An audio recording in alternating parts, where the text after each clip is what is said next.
Hello, everyone, and welcome back to a live stream that comes out of nowhere. So I hope you enjoy this all. I want to start off by saying that while we're in the middle of the Super Bowl holiday or season, if you will, between the prop bets and the Taylor Swift mentions and the Travis Kelsey mentions, there's some big news coming out of college sports, something that could essentially decimate college sports or the way we think of or the way we view college sports moving forward. I mean, this has the ramifications of completely upending the NCAA, which, good, bad, right, or wrong, could change the landscape of amateurism, professionalism, minor leagues, all of that. And I want to discuss that and be as succinct as I possibly can. But before I jump right into that, I want to give a shout out to our newest sponsor, who is also a golf ball that I helped design with my kids. The company is Rhino 305. You can find it at rhino305.com. It is the Ace 305 golf ball. Here's the logo. If I don't, I'm going to do this all backwards. It's right there if it's not too hot. And it's a great golf ball for beginners, weekend warriors, casual golfers, high handicappers, beginners, juniors, ladies, whoever it might be. People who are starting out, people who, think of par as a great mountain to climb, aren't close to it. The 20, 25, 30 plus handicappers. This is the ball for them. It's a two-piece ball. It helps keep the ball go straighter. You're going to get distance, and it still has feel around the greens. To order, go to Rhino, like the animal, Rhino. Go to rhino305.com. Now, let me get into what I'm talking about here. Let me just pull this up on the screen. All right, here we go. Hopefully this will work. Sometimes it'll check. Is it up? Okay, here we go. All right, perfect. Okay, the NLRB said that players for Dartmouth, which apparently don't get scholarships, could unionize, and that's because they're seen now as employees by the National Labor Relations Board. They're seen as employees of Dartmouth. And what does this essentially mean? It means that they're going to have to be paid, and they're going to have to be go through collective bargaining. That's if they're a union. If they unionize, there will be bargaining for salary, working conditions, as they say in the article here, such as practice times and travel arrangements. So everything is going to change. Now, I don't know if, in fact, because Dartmouth doesn't provide scholarships for their players, if that will change, say, the Syracuses of the world or the North Carolinas or the KUs. I don't know how that will change, but in the Dartmouth case, there is going to be a call for a union vote. There's 15 players on the team. They only need a simple majority. So that's 8 players just need to vote in favor of the union. Now, we're talking about all this. This is something I forgot to say. We're talking about all this, in the middle of the Super Bowl. And maybe that's why it's coming out. Maybe that's not why it's coming out, but it's going to be buried. In a day or two, you're not going to hear anything about this. This all came down on Monday, and it's simply getting swept away. And I don't want it to get swept away because I do think this has ramifications for all of sports. Now, the one thing that's important, the most important sentence of this entire article that's on CBS Sports, and it has a lot of ads, and I apologize for that. It's this sentence right here. The players have already indicated a desire to unionize. Okay. The vote could come within a month. I don't know why a vote has to wait weeks, but look, that's one of those things. They probably have to have officials. They probably have to have it all buttoned up and all that. But what is going on here in essence is, if they unionize, the players then, as this one professor, Michael Sue, I guess, former University of Minnesota Regent, who supported the Dartmouth complaint, told CBS Sports, minimum wage is what it is, minimum wage. Some players may make only minimum wage. Others, there will be a lot of competition over. This gives them a chance to use the athletic director's budget to pay players. Okay. Another important line right there. And okay, there we go. Because this website has lots of ads.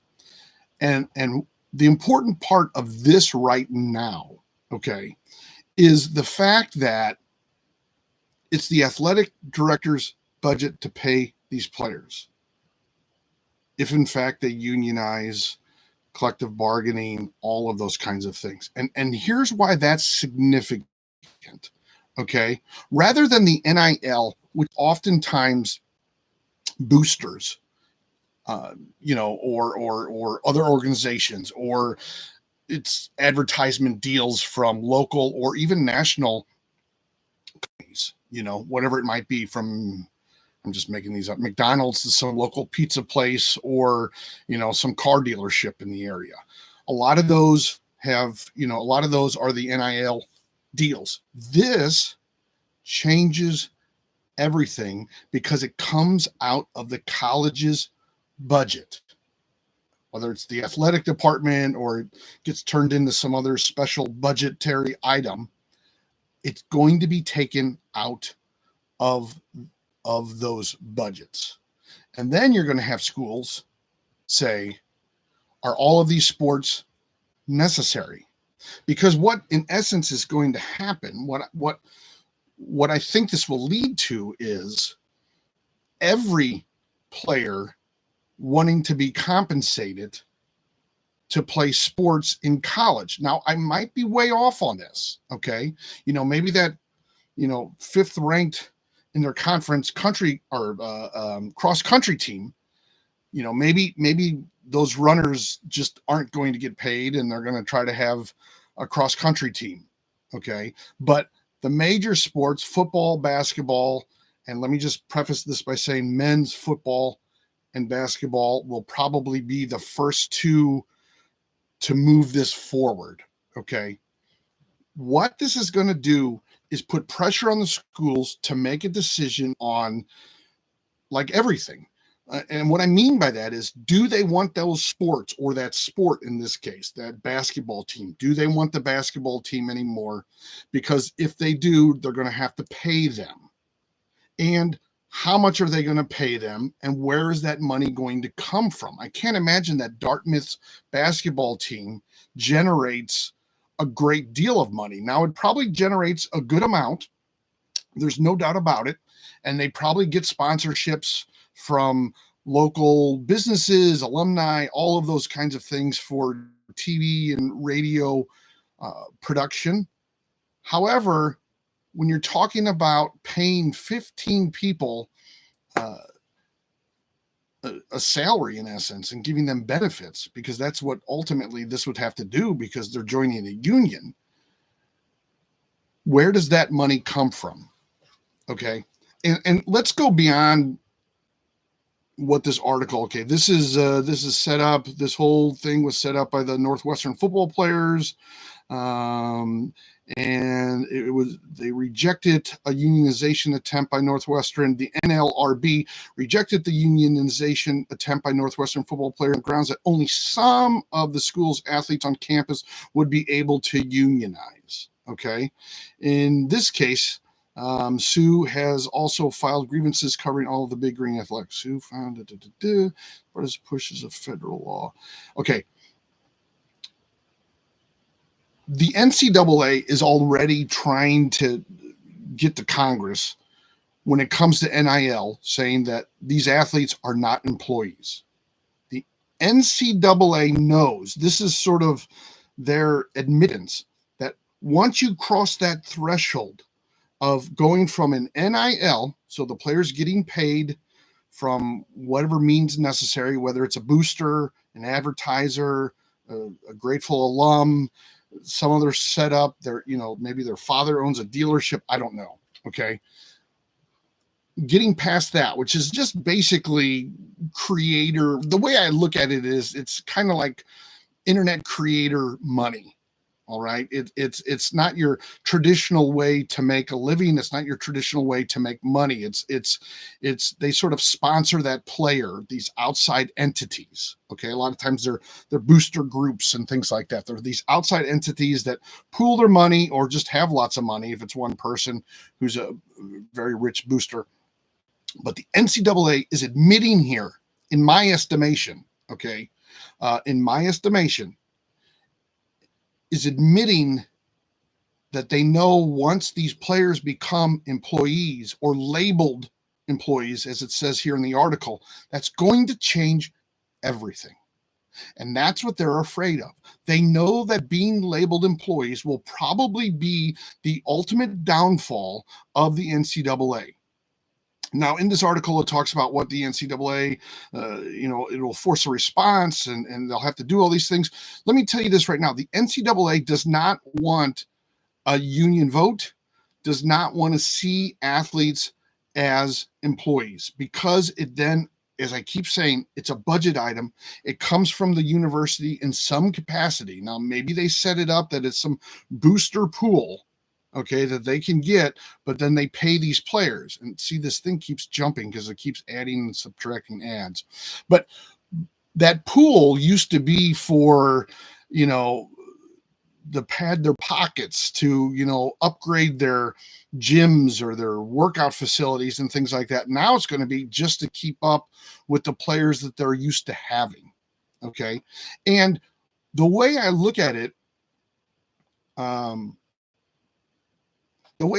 is eventually these players, or these colleges rather, will have to be almost classified in two regards. We're going to go back to almost a have and have not. There's two or three ways to really look at this, okay?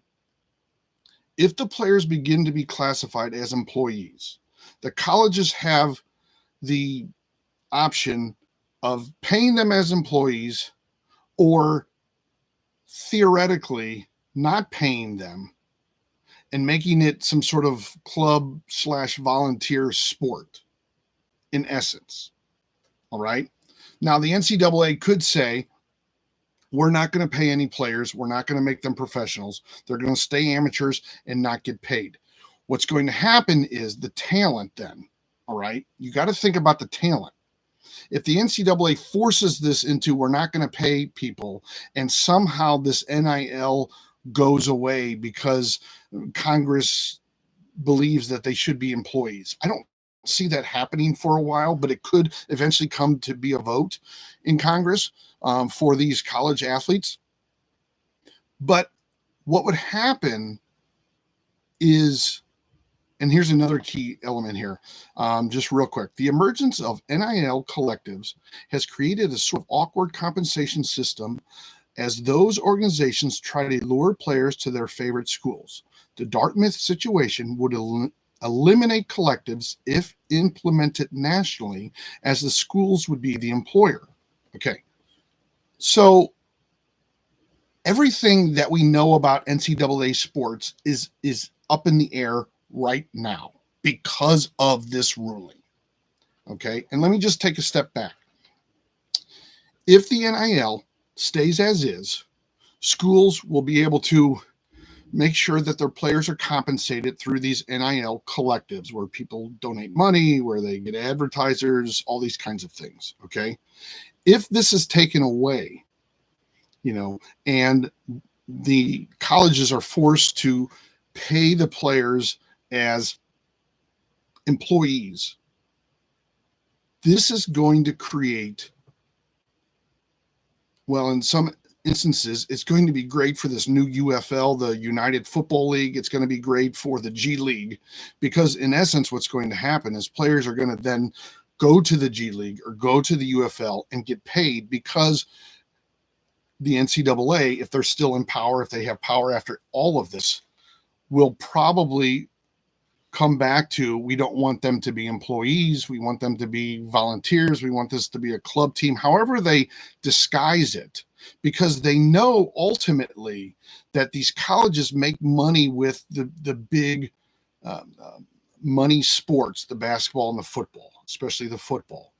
So by taking away the NIL, you're forcing the hand of the players to either get paid in some sort of minor league, the UFL or the G League in basketball, and then the colleges will remain as this amateur athletic group, probably taken over by the AAU or something like that, where the quality of the players will go down a couple rungs, because you'll be looking at more of, the type of players who want to really get an education, and they know that they're not going to make the NBA because all the really good players are playing in these minor leagues. Now, if the ruling holds and they begin to unionize, initially schools are going to say, how are we going to be able to pay for these players? And therein lies another issue that I see. So the first issue is, the way I see this is, it's going to essentially incentivize the players to partake in minor leagues so that they get paid. That's one offspring of this, and that the colleges will go back to this amateur status in the long run. Okay, that's one aspect of where I see this going. The other aspect, the possible immediate outcome of this is a reduction of the sports at the schools to save money so that they can pay the players in, the quote unquote, as I keep saying, money sports. So what that means is, you might see all the work that, Title IX did at one point going away. You might see conferences say, we only want, oftentimes it's 6 or 7 sports or 5 or 6 sports that they have to be in the conference, saying that we only need 2 sports now, basketball and football. Or that, we're going to pay these players, but we're not going to pay, these other sports. But my question is going to be, how are they going to legitimize that? How are they going to allow people some to get paid as employees and others not to get paid? Because one of the arguments here, and I just got off that article, but one of the arguments here is the fact that these players are working, according to them, 40 to 50 hours a week, especially if you count travel time. And if you look at it, I mean, the NCAA has not helped itself out by allowing West Coast schools to join the Big Ten, because the plane ride to Illinois from California is 4 hours easy, and it's 4 hours back. That's 8 hours of just travel time alone in a plane. That's one day of travel combined that they have, not to include their practices, not to include when they're missing school. So missing school would be travel in and of itself. So if they go to, if they fly to let's say the Midwest, they're probably going to go to Illinois, Indiana, Michigan, Wisconsin, and it's probably going to be 2 or 3 weeks, and it's going to be around the clock. So by merging sort of these conferences, they've done themselves absolutely zero favors. So we have the minor league system that's going to take place with the amateurism. We're going to have the immediate aftermath of schools cutting additional sports, possibly those Title IX kind of sports that, we've heard about over the last 40 years, and all the work that was done to put that in. Some of those are going to go away because schools are going to cry poor. They don't want to take other money to pay for these players. They'll at least want the budgets within that team to pay for those players. I think that will be the immediate reaction. I think long term, it goes to what I was talking about with the minor league and the amateurism still being in college. But by and large, this is really going to be the have and the have-nots, even more so than it was before. You may see some colleges, if this gets passed, doing away with their football programs. I mean, colleges have done that over time. I went to a college that had a football team. Actually, they're historic because they were the first college football team to ever throw a pass. But in, I think, the 60s, they voted to get rid of the football team. And I think one of it was just expenses. They had a hockey team. They got rid of the hockey team because of the expenses behind that. So you're going to be looking at a lot of the bean counters saying, do we need this? Do we need that? And I think it's going to force the hand of the colleges to go almost backwards and make it, you're a volunteer, almost the way like Division III schools do it. Like you come, you can play sports here, and we'll try to get you as much money as we possibly can within the rules. But if you're really good, you're just going to sign with one of these minor league systems, whether it's the UFL or the G League. And the other thing to think about is we have seen over the last couple of years, basketball players, that is, who have skipped college to go to the G League to get that extra year so that they're 18 and they can be drafted or whatever the rules are. We've seen it, not a lot, one or two a year, kind of big names that don't go to college, they go to the G League. That'll begin to happen more because they know while they maybe can't make millions that they could have with the NIL deal, they'll make $100,000 and they won't have to go to class and fake it and do all that other stuff. They can go play for a year, try to get drafted, play for 2 years, try to get drafted, whatever it may be, sign for millions of dollars. And that's the way basketball especially is. I mean, if you're sitting on the bench, even 30 years ago, if you were a backup center, you made $1 million a year. So imagine what they're making today. That's the way it's going to go. If this holds up, immediately people will go down. Colleges will get rid of sports. They'll budget like crazy.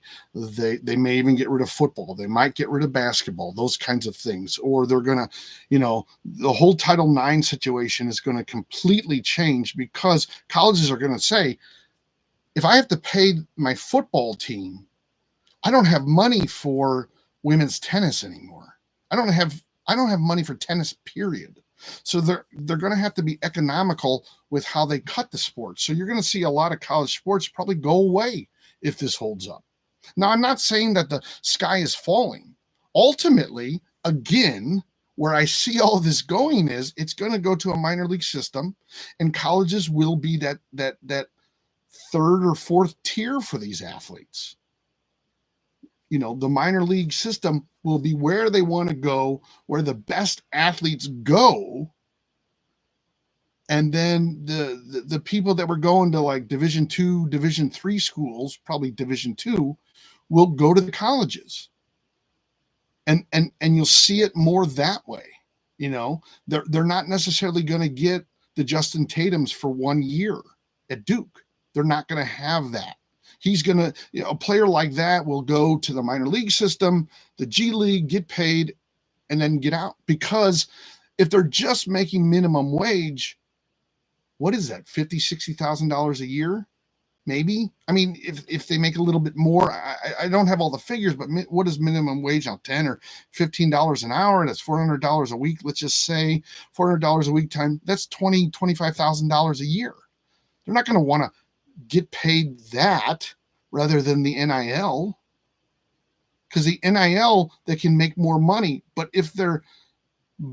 they will get benefits and they will get that guaranteed money, and that's for everybody on that basketball team. It's not just for the stars.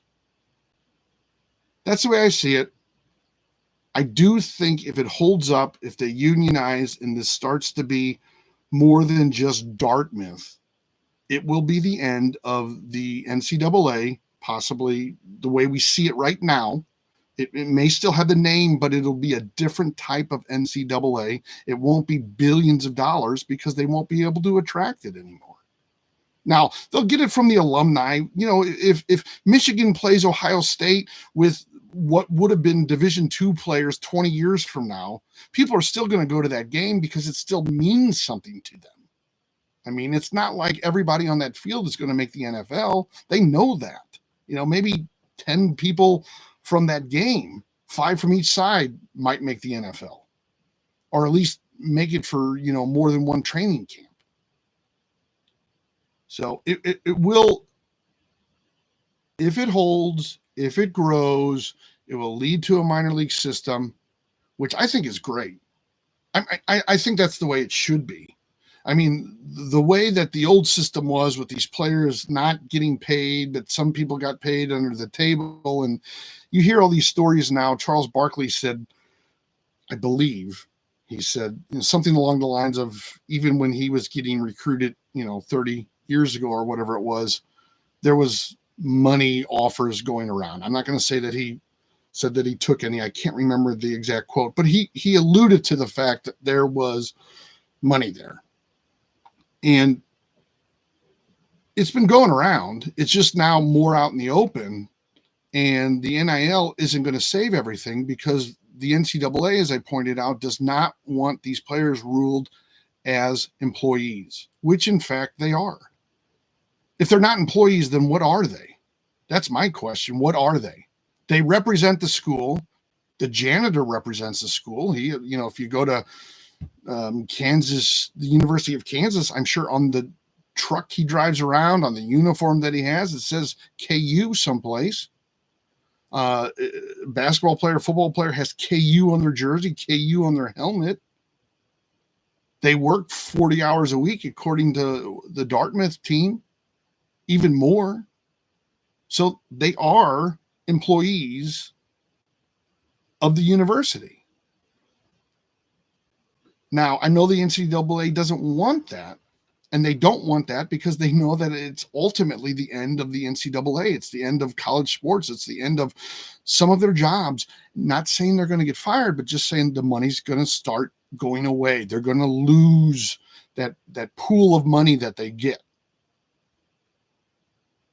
Anyway, I just thought with the Super Bowl in hand, or coming up rather, this is something that's getting swept under the rug, and I wanted to bring more attention to it because I think it's very important to college sports, and it's very important to minor leagues. I'm sure someone like The Rock is excited because it could blow up and make the UFL just one heck of a great minor league system. Because right now you probably look at the NFL, and underneath that college sports, and then you look at this UFL, but now this jumps up the UFL.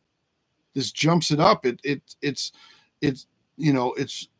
could be the place where players go to get drafted, and that makes all the difference in their marketing, in their touting players, and in some ways, it's going to help the game because you could make the argument that some of the players that are out there probably could retire or might have lost a step or two, or their throwing arm isn't what it used to be.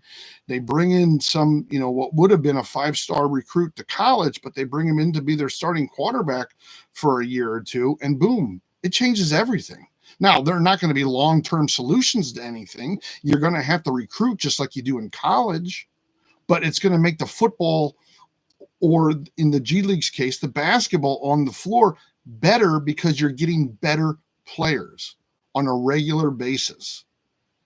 And it's going to propel both of those leagues. That's just the way I see it. I mean, I could be way off on this, but I definitely see the minor leagues jumping up, and the NCAA as it is right now, completely changing, going away, whatever, being decimated. They're not going to have the money that they once had, that they currently get. They're not going to have that money because when you change them to employees, the universities have to pay for them. And where are the universities going to get that money? And do the universities want to pay these players? I mean, some colleges, I bet you flat out, can't afford to pay their football team, period. Minimum wage, period. Can't pay them, can't pay them, can't pay them. So then what do you do? Yes, Division III, Division II will probably still be there, but the quality of those players, in my estimation, will go down because now the Division I players' quality will be down. It'll be more of a Division II player in Division I situation because the good players are going to the minor leagues. I know I'm being very repetitive and I apologize for that. I probably talked this to death and I'm trying to get more exposure here and I hope you enjoy. And thank you very much for all of your support. And I'll talk to you again soon. I'll probably have one more live stream before the Super Bowl. I'm looking forward to the game. I think it's going to be a fantastic game. And just as a reminder, go to rhino305.com and pick up one of those Ace 305 balls. They're great for the high handicapper, the casual golfer, the weekend warrior, the beginner, the junior, the female, the seniors, whatever it might be. It's a great two-piece ball, keeps your ball straighter, and you still have feel around the greens. Thank you.